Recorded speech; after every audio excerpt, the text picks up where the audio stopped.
Arkadaşlar bilgisayarın kısaca tarihçesinden bahsettikten sonra şimdi sıra geldi bilgisayar ne demektir?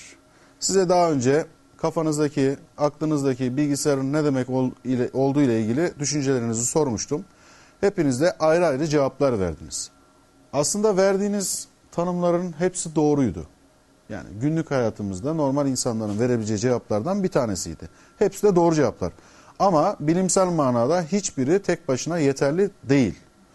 Evet, işte şimdi bilgisayarımızın tanımını yaparken bunun bilimsel bir platformda tanımını öğreneceğiz. Ve artık bilgisayarın ne demek olduğunu tam anlamıyla bilmiş olacağız. Arkadaşlar, ekranlarınızda ders notlarım gözüküyor. Bilgisayar kullanıcıdan aldığı verilerle burada duruyoruz.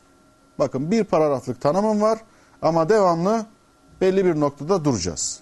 Çünkü tanımın içinde tanımlar var. Bilgisayar kullanıcıdan aldığı verilerle burada durduk.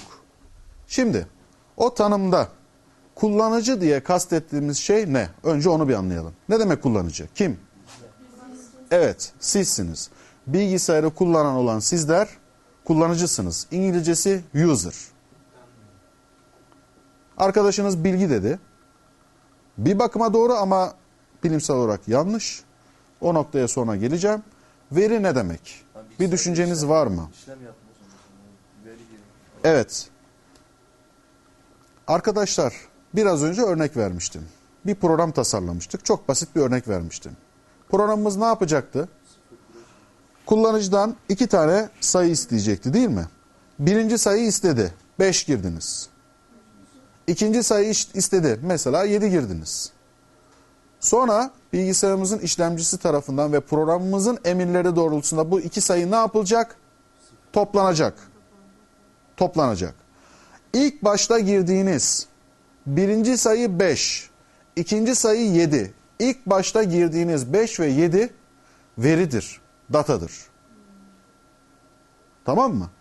Daha sonra arkadaşlar programımızın emirleri doğrultusunda bilgisayarımızın işlemcisinde işlem yapılacak bunlar. Programımız neyi emrediyor? Bu 2 sayıyı topla diyor. Doğru mu? Bu 2 sayıyı toplayacak. 5 ile 7'yi topladı. Ne oldu? 12 oldu. Arkadaşlar artık o 12 bilgidir. İngilizcesi info. Veri, data, bilgi, info. 5 ile 7'miz veri, ortaya çıkan sonuç nedir? Output, çıkış yani bilgidir. Peki. Şimdi tanımımıza devam ediyoruz arkadaşlar. Tekrar en baştan devam ediyorum. Bilgisayar kullanıcıdan aldığı verilerle mantıksal ve aritmetiksel işlemleri yapan, burada yine durdum. Ne demek mantıksal ve aritmetiksel işlemler? Evet, güzel. Aritmetiksel işlem diye kastettiğimiz, doğru söylüyor arkadaşınız, 4 işlem. Toplama, çıkartma, çarpma, bölme. Bunlar aritmetiksel işlemlerdir. Peki mantıksal işlemler dediği ne? Mesela eğer 5'ten küçükse, misal veriyorum, örnek veriyorum. 5'ten küçükse veya başka bir örnek. Öğrencilerin boyu 1.60'dan yüksekse şöyle yap. Karşılaştırma yapıyoruz. Bunlar mantıksal işlemlerdir. Neymiş? Mantıksal ve aritmetiksel işlemler. Peki, demek ki bilgisayar mantıksal ve aritmetiksel işlemleri de yapıyor. Kimin emirleri doğrultusunda? Programınızın emirleri doğrultusunda.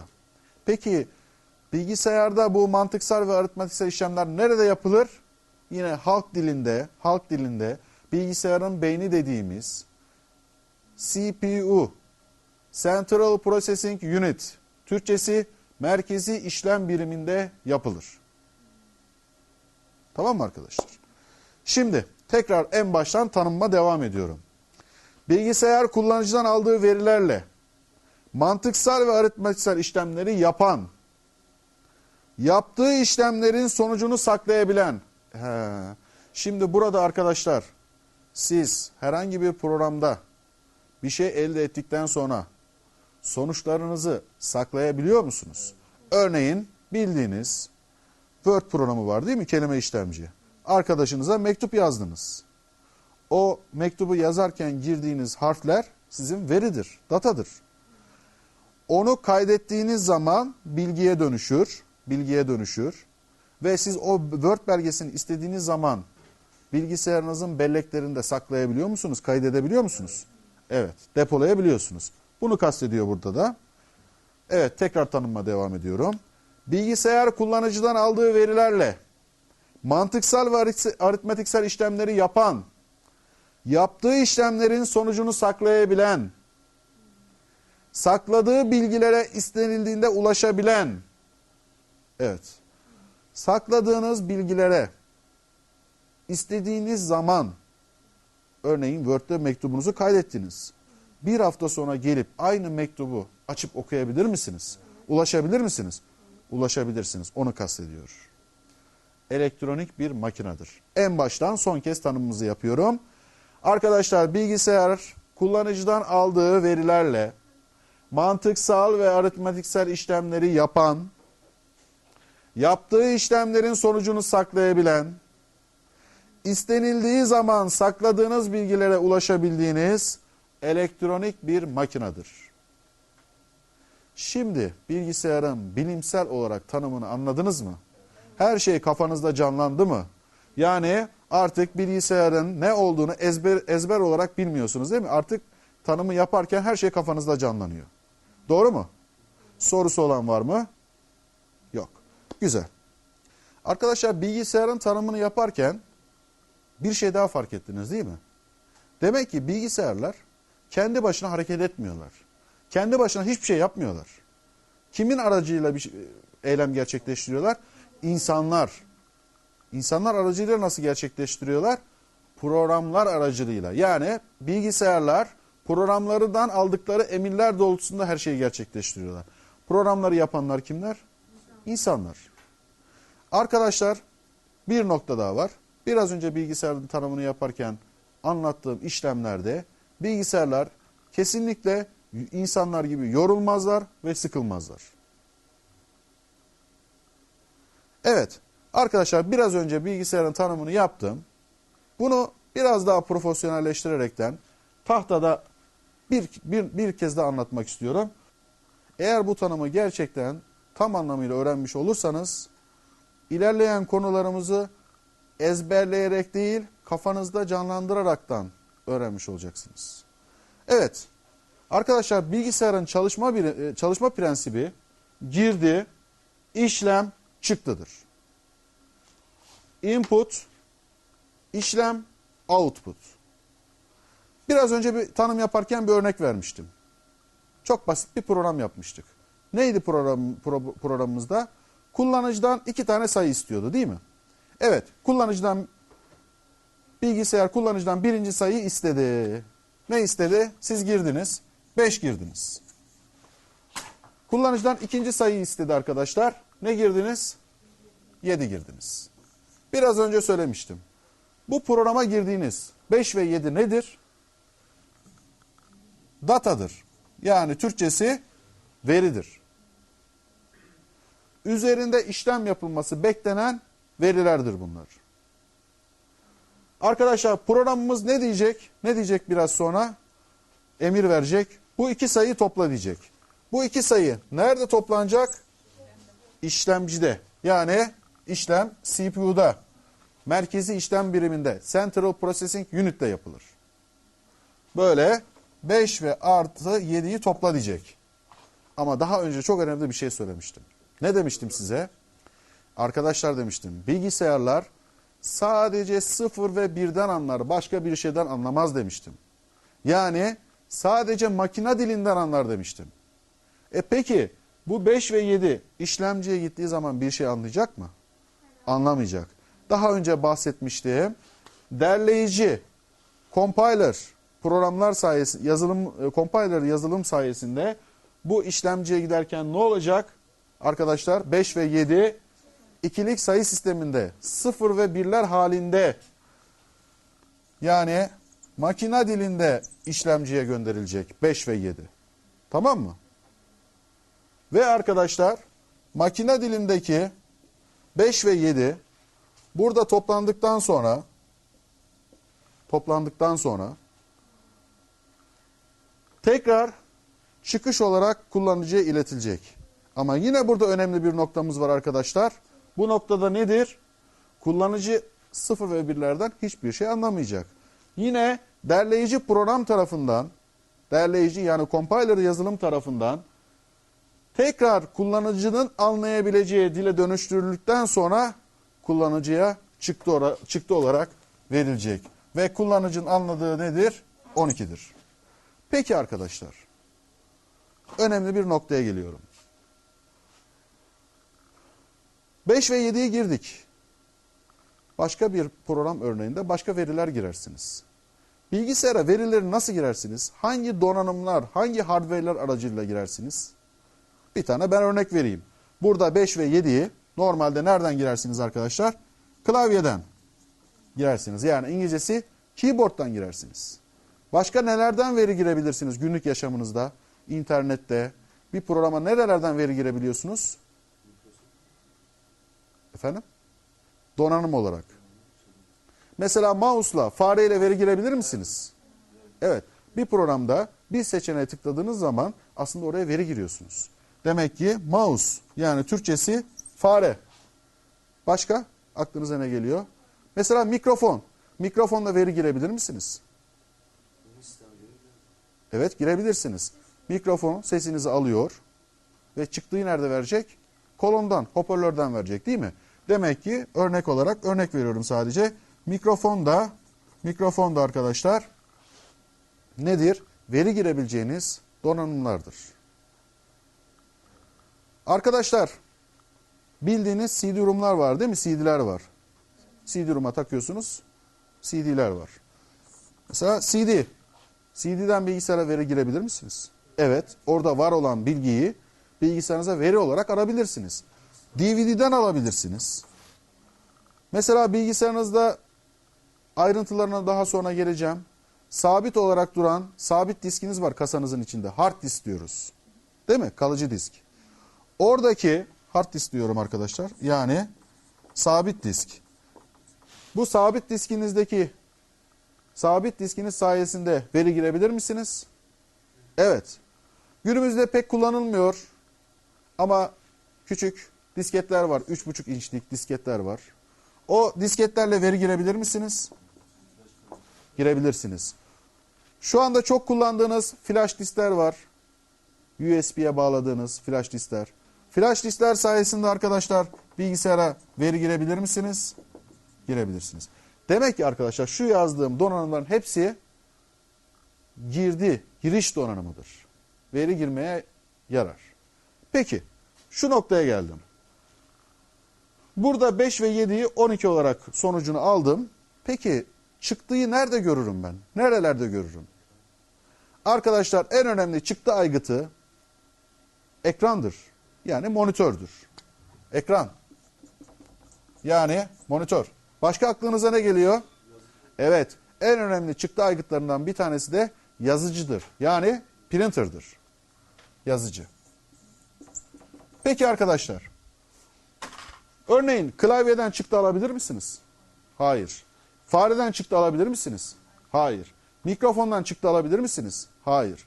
Peki kolon yani hoparlör çıktı alabilir misiniz? Alırsınız. Mikrofondan sesi girersin. Sesinizi çıktı olarak kolondan yani hoparlörden alabilirsiniz. Kolon yani hoparlör. Evet, o noktaya geliyorum. Peki CD'den, DVD'den, hard diskten, disketten, flash diskten bahsetmiştim. Bunlarla veri girebiliyorduk. Peki aynı zamanda veri çıkış alabilir misiniz buraya? Evet. Eğer örneğin Word'de yazdığınız bir yazıyı siz kaydederseniz buradan herhangi bir şeye oraya saklamış olursunuz ve çıktı almış olursunuz. Demek ki burada önemli bir noktaya geldik. Önemli bir noktaya geldik arkadaşlar. Bakın bu memory dediğimiz bellek birimleri DVD, CD, hard disk, disket, flash disk. Bunların hepsi arkadaşlar hem giriş hem çıkış birimi. Bakın yanlarına işaret koyuyorum. CD, DVD, hard disk, disket, flash disk. Hem girdi hem çıktı donanımı haline geldi. Anladık mı? Çok güzel. Peki arkadaşlar, önemli bir noktaya daha gelmek istiyorum. Bakın arkadaşlar, bilgisayarın tanımını yaparken söylemiştim. Girdi, işlem, çıktı. Bakın burada bir ok işareti var çift yönlü. Bu neyi kastediyor? Tanımda söylemiştim aslında. Bakın arkadaşlar, yaptığınız işlemin sonucunu belleklerde saklayabilirsiniz. Aşağı doğru olan ok işareti bunu gösteriyor. Size gerek olduğu zaman sakladığınız bilgilere tekrar ulaşıp o bilgileri veri olarak kullanabilirsiniz. Yukarı doğru olan ok işareti de bunu kastediyor. Arkadaşlar, çok önemli bir noktaya geleceğim bu tanımda son olarak. Ve anlatacağım şey çok önemli. Arkadaşlar, bellek, memory dediğimiz kavram nedir? Bilgilerimizi, verilerimizi sakladığımız ortamlardır, donanımlardır. Arkadaşlar, biz bilimsel olarak belleği ikiye ayırıyoruz. Birincisi ana bellek, ikincisi yan bellektir. Yan bellek dediğim durumdan aslında biraz önce bahsettim. Yan bellek dediğim şey arkadaşlar, işte bilgileri kalıcı olarak sakladığınız ortamlardır. En önemlisi hard disktir, sabit disktir. Tabi CD, DVD, disket, flash disk, hatta taşınabilir hard diskler bu yan bellek durumuna girer, grubuna girer. Tamam mı arkadaşlar? Peki ana bellek dediğiniz şey nedir?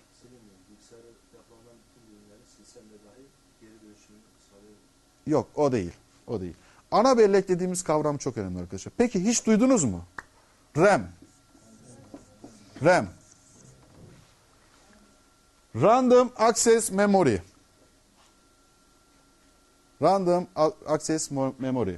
Yani rastgele erişimli bellek Türkçesi. Başka bir manayla geçici bellektir arkadaşlar. Arkadaşlar, RAM bellekteki bilgiler sadece bilgisayarda çalışırken, bilgisayarınızda elektrik varken, açıkken RAM bellekte bilgiler vardır. Bilgisayarını kapattığınız anda RAM bellekteki bilgiler sıfırlanır. Peki sizce ne işe yarıyor o zaman bu RAM bellekteki bilgiler? Ne işe yarıyor? Arkadaşlar, örnek veriyorum. Burada programımızda 5 ve 7'yi girdiniz. Değil mi? Buradaki sayılar, buradaki veriler işlemciye gidene kadar veya siz herhangi bir bellekte saklayana kadar, sonucu belli bir bellekte saklayana kadar bu 5 ve 7 nasıl hafızada tutuluyor? Çünkü bu işlemler yapılırken belli bir zaman geçiyor değil mi? Belki saniye geçiyor, belki mikrosaniye geçiyor. Ama sonuçta matematiksel olarak bir zaman geçiyor. Doğru mu? Peki o geçen zaman zarfında bu 5 ve 7 nasıl hafızada tutuluyor? Başka bir örnek, ikinci bir örnek. Word'de arkadaşınıza mektup yazıyorsunuz. Bu belli bir zaman alıyor değil mi? Siz onu kaydetmeden o yazdığınız yazılar ekranda nasıl gözüküyor, nasıl tutuluyor hafızada? Siz onu daha kaydetmediniz. Değil mi? Elektrik kesilmediği sürece orada duruyor. Nasıl tutuluyor? İşte arkadaşlar, işlem yapana kadar, siz kaydedene kadar bu tür veriler, bilgiler RAM bellekte tutulur. Tamam mı arkadaşlar? Geçici bellekte tutulur. Ne zaman siz kalıcı belleğinizde sakladınız, o zaman o veriyi, o bilgiyi garantiye almış olursunuz. Yoksa elektrik kesildiği anda RAM bellekteki bilgiler, sevgili arkadaşlar, sıfırlanır. Arkadaşlar, bu dersimizde bilgisayarın ne demek olduğunu profesyonel manada öğrenmiş olduk. Artık siz bilgisayar kullanırken bu anlattığım bilgiler doğrultusunda bilgisayarın nasıl çalıştığını kendi aklınıza canlandırabileceksiniz. Değil mi? Evet arkadaşlar, sizlere teşekkür ediyorum. Önümüzdeki derste görüşmek üzere.